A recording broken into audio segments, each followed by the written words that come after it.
Hello, this is Microphone Media. Please like, subscribe, and share. Thank you. سلام تعنا هاولي دهان دوعلكم دهان هاديركم من لا علم زلكم سمعتنا سلام ناخاتكم يخون زي مايكروفون ميدياين مايكروفون ميديا حدش صغنكم كعامة انكو على هنا مساخم نالنا ناي كل شعب من بستي ناي زفيت سبنا أكال كوينكم كتكتسلو سبسكرايب زي قولكم سبسكرايب قبروا لايكن شيرن غيركم نحسمعون وخبرنا عدمكم سمعتنا بزحات سبسكرايب زي قولكم تريقوا لهم أمو سبسكرايب قبروا ولوهم يمزلنا دلو عقداس زخونا وقتي نادلنا ببدأ مجلس تاتيو تيزل ببز دقيقو زينا نركب لنا هوصص زخوانا زينا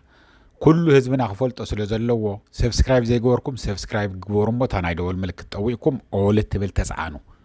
كاو ندحركم غيركم كل شيء نحنا بصعنا قطري يوتيوب كعامه اقدمو نابخاتكم نوتيفيكيشن وي مفلت اخسدلكم يقدمكم تريقو تنقلتم مهارلو وي كعامه تزاد اللي نجر بتاع قدم كاتريو نجر صبو نجر يمو نسو نمغبار عزاخروم يلنا لو نمزخر زاكل يوم مرجعناتاتكم يو سمعتي نقولكو باركس كلت بتعمي هتصص ازغونا رخيمنا لنا زي كعامه كاب زلام بس حدا بتعم زحقوس زينا رخيمنا لنا زي كاب تلفزيون تግራይ ون اوصيو له كالي ناي زو لما انت زنبر قال محله بريزيدنتن افغوباين مكتل افغوباين زغورو او زته لاخه زوص مغلص الله قطتا حزب نابانا بصيحنا الله خاب تግራይ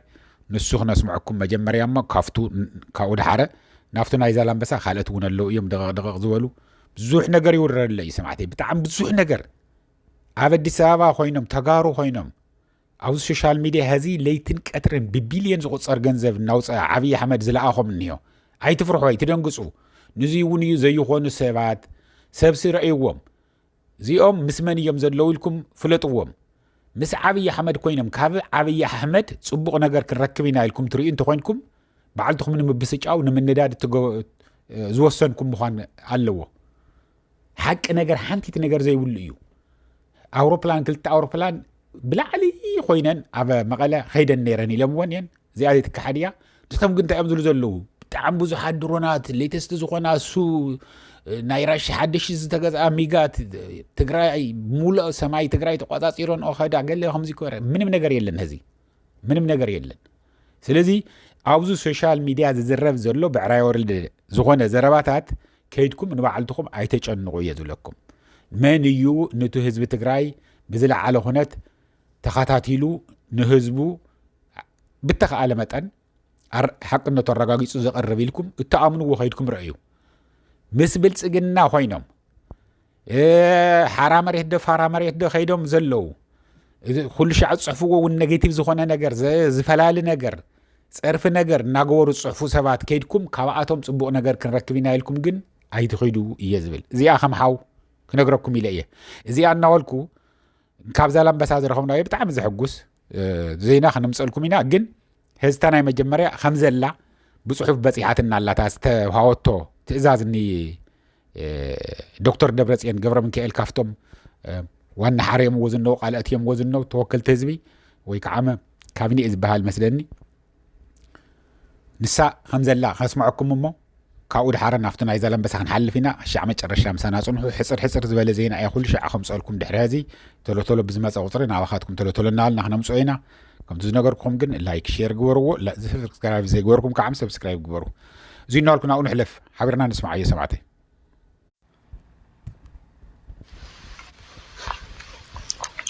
ሸርሻይ ዘመን ሸርሻይ ስሩዕ ጉባኤ ቤት ምክሪ መንግስቲ ትግራይ ዶክተር ደብረጽዮን ገብረ ሚካኤል ፕሬዚዳንት ወይዘሮ ኺራስ ሓጎስ አፈጓኤን ወይዘሮ ምሕረት በርሀ ድማ ምክትል አፈጓኤ ገይሩ ብምምራፅን ንዝቐርቡ ውሳነ ሓሳባትን መምሕያሽን ብምጽላቕ ዛዚሙ ኣብ መንጎ መንግስቲ ኢትዮጵያን ህዝባዊ ወያነ ሓርነት ትግራይ 23 ጥቅምቲ 2015 ዓ.ም ኣብ ፕሪቶርያ ዝተበጽሐ ስምምዕ ፕሪቶርያ ስዒቡ ዝተወንዘፈ ጸንሐ ቤት ምክሪ መንግስቲ ትግራይ እቲ ስምምዕ መንግስቲ ኢትዮጵያ ስለ ዘፍረሶ بسرعة جميل له بلا تقوى بمرقاز قوى الجمارش ሻርሻይ ዘበን ሻርሻይ ስሩዕ ጉባኤ ቤት ምክሪ መንግስቲ ትግራይ በመሰረት ሕገ መንግስቲ ደንቢ አሰራርሓን ስነ ምግባርን አባላት ቤት ምክሪ አፈ ጉባኤን ምክትል አፈ ጉባኤን ኣብ ስራሕ እንተዘይሃልዮም ፕሬዚዳንት ወይ ብምክትል ፕሬዚዳንት ላዕለዋይ ቤት ፍርዲ መሪሕነት አፈ ጉባኤን ምክትልን ክምረፁ ብዝድንግጉ መሰረት በመሪሕነት ፕሬዚዳንት ላዕለዋይ ቤት ፍርዲ ትግራይ አፈ ጉባኤ ተመሪፀን ቃለ መሓላ ድሕሪ ምፍፃም በመሰረት አሰራርሓ እቲ ቤት ምክሪ ምክትል አፈ ጉባኤ ተመሪፀን ቃለ መሓላ ፈፂመን አፈ ጉባኤ ድሕሪ ምስያም አጀንዳታት እቲ ዕለት ሙሉእ ድምፂ ዝፀደቐ እቲ ቤት ምክሪ ንዝሓለፉ 3 ዓመታት ዝተወንዘፈ ዝፀንሐ ቤት ምክሪ መንግስቲ ትግራይ ስርሑ ንክጅምር ኣብ ዝቐረበ መሽን ዘትዩ ብክልተ ድምፂ ተዓቅቦ ኣብዝሓ ድምፂ ኣፅዲቑ እዩ ቀፂሉ እውን ኣቦ ወንበር ዞባ ሓርነት ዶክተር ደብረፅዮን ገብረሚካኤል ንዝቐረበ ፀብፃብ ኣፈፃፅማ ሰምዑ ቢተርያ ንህሉ ኩነታት ሰሚዑ ብምዝታይ ነቲ ፀብፃብ ሙሉእ ብምሉእ ድምፂ ኣፅዲቑ በመሰረት እቲ ቤት ምክሪ ዘፅድቖም አጀንዳታት መረፃ ፕሬዚዳንት ዝተካየደ ኮይኑ ዶክተር ደብረፅዮን ገብረሚካኤል ብሓደ ተቃውሞ ብክልተ ድምፂ ተዓቅቦ ብኣብዝሓ ድምፂ ፕሬዚዳንት መንግስቲ ትግራይ ገይሩ ብምሻም ቃለ መሓላ ፈፂሙ ካብዚ ብምቕፃል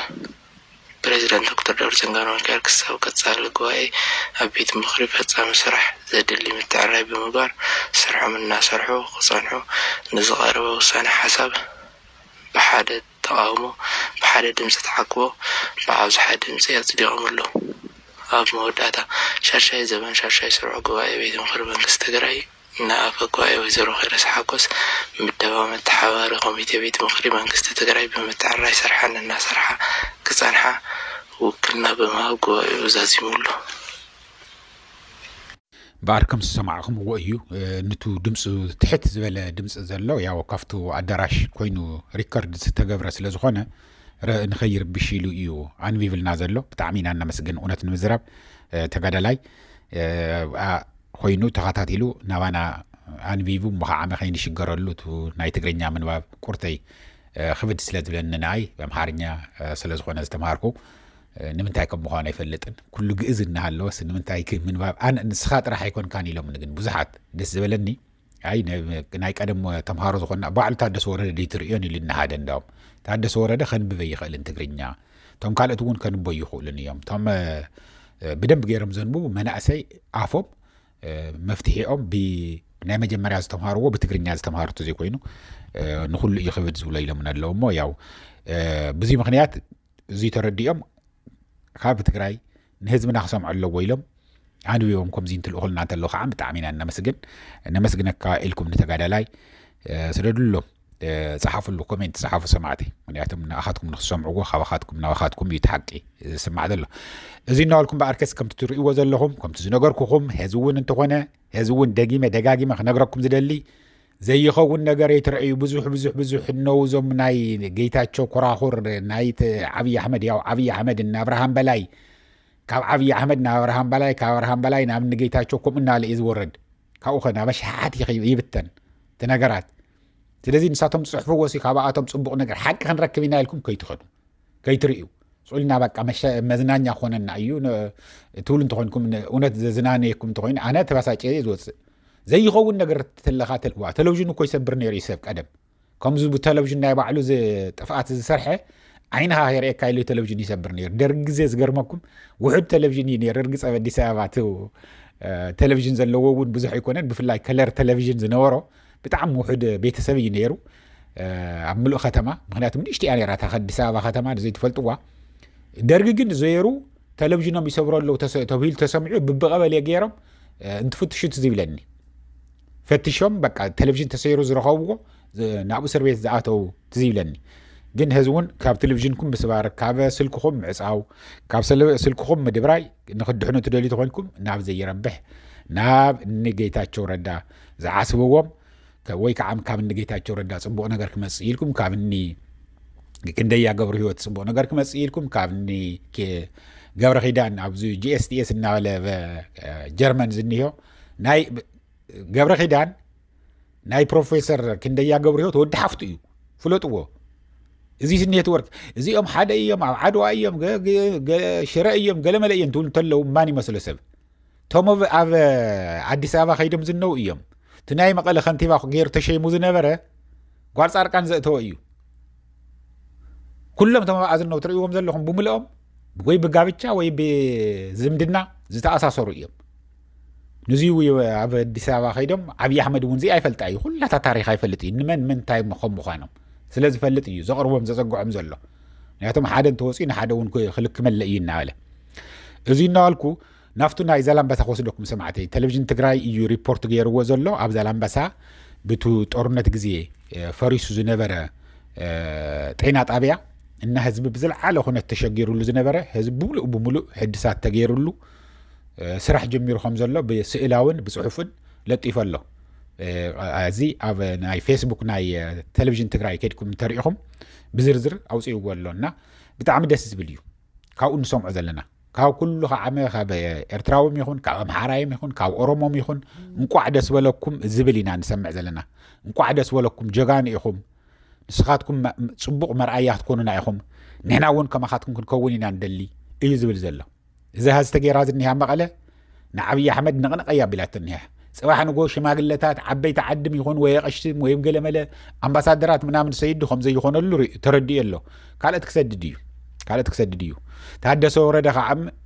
ህዚ ያው ኩሉ ነገር ተወዲኡ ናብ ደጀን ምኽያደሞ ይቐርዮምን ለሙይ ወይ ከይደሞ ተረኪቦም ክኾኑ ይኽእሉ ሰማዕናያ ነገር ስለዘየላያ ያው ተኸታቲሎም ክነግሩና እዮም ግን ህዚ እውን ንጀነራል ታደሰ ዝመኽሮ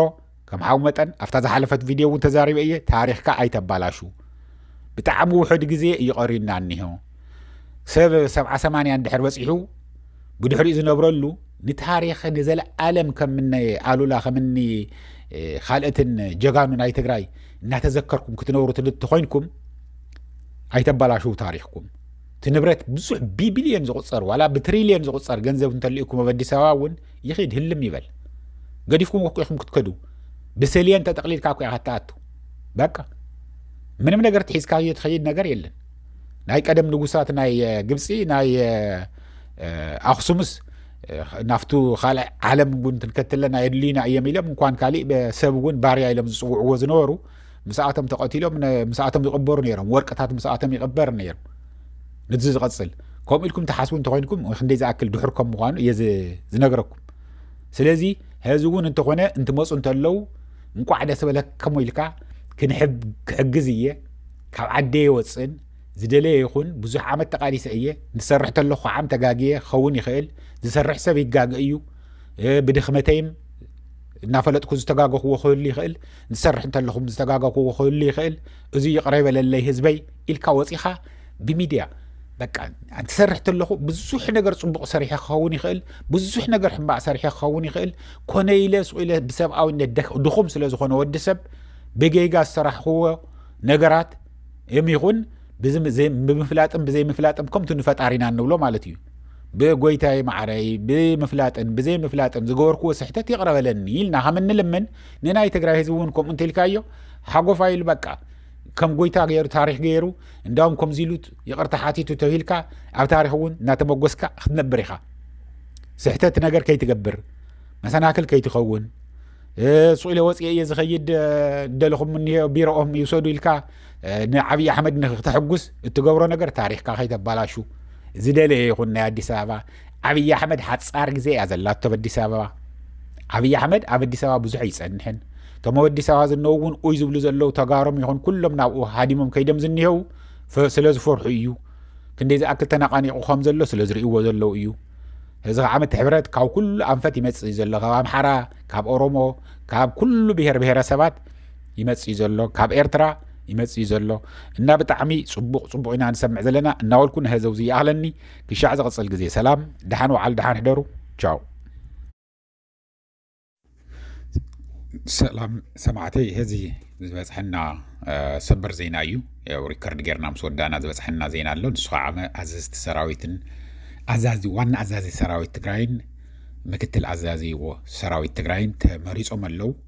እዞም ጀጋኑ ኣየታትና ብጣዕሚ ንሕበነሎም ተመሪፆም ኣለው ክልተ ጀጋኑና ብጣዕሚ ዓብይ ኣሕመድ ከዓመ እዚኦም ከይኾኑ ብፍላይ እቲ ሓደ ኮይኑ ዝኒዮ ኣዛዚ ሰራዊት ትግራይ ንኸይኸውን ዓብዪ ዝኾነ ፃዕርን መሰናክልን ይኾኑ ከም ዝነበሩ ዝፍለጥ እዩ እዞም ተመሪፆም ዝነበሩ ግን ጀነራል ፍስሓ ማንጁስ ወይ ፍስሓ ኺዳኑ ዋና ኣዛዚ ሰራዊት ትግራይ ኮይኑ ተመሪፁ ከም ዘሎ ተፈሊጡ ኣሎ ምክትል ዋና ኣዛዚ ሰራዊት ትግራይ ከዓመ ጀግና ወንድም ቤተይ ተመሪፆ ኣሎ ሰማዕተይ ብጣዕሚ ሰናይ ዝኾነ ዜና ኢና ንሰምዕ ዘለና ብጣዕሚ ክኾኑ ኣለዎም ካብ እንብሎም ላዕለዎት ኣዘዝቲ ሰራዊት ትግራይ እዚኦም ክልቲኦም ኣፍቶም ላዕሊ ዝበሃሉ ተቐሚጦም ዝነበሩ እዮም ብጣዕሚ ናይ ህዝቢ ድምፂ ይሰምዕ ኣሎ